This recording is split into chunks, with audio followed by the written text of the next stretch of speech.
মায়ের হাতে দেওয়ার আগে, 500 টাকা বাবাকে দেওয়ার আগে যে চিন্তা করে যে আমি কেন দেব, আমার বড় ভাই আছে না, আমার মেজো ভাই আছে না, সব আমি কেন, প্যারাসিটামল আমি কেন, ওষুধ আমি কেন, ডাক্তার আমি কেন, তাকে বলি ওরে বেটা, ওয়াইসুল করণী নবীজির আমলে পৃথিবীতে ছিল, উপস্থিত ছিল, এরপরেও সাহাবা হতে পারে নাই, কারণ ঈমান ছিল, নবীজিকে দেখতে পারে নাই, কপালের চোখে দেখতে পারলো না। কেন?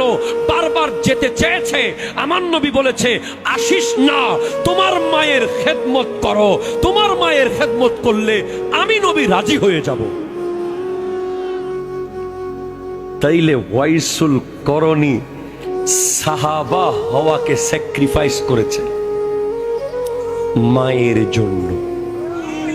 তুমি 100 টাকা দিতে পারো না, তুমি 500 টাকার একটা নোট দিতে পারতেছো না, আর ওয়াইসুল করণী গোটা সাহাবিয়তকে ত্যাগ করেছে মাকে রাজি করার জন্য, বাবাকে রাজি করার জন্য। তুমি এটা একটু মাথায় নিয়ে আজকে যাইও, যখন তোমার হাত কাঁপবে মা বাবাকে টাকা দেওয়ার সময়, তখন তুমি ওয়াইসুল করণীর কথা ভাবিও। শুধু মায়ের সেবা করার জন্য সাহাবী হতে পারে নাই, বিনিময় পেল কি?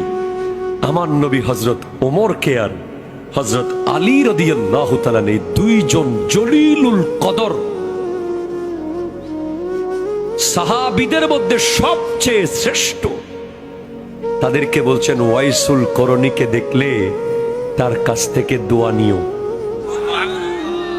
সাহাবী দোয়া নেবে তাবেঈন থেকে, এক র‍্যাঙ্ক নিচে।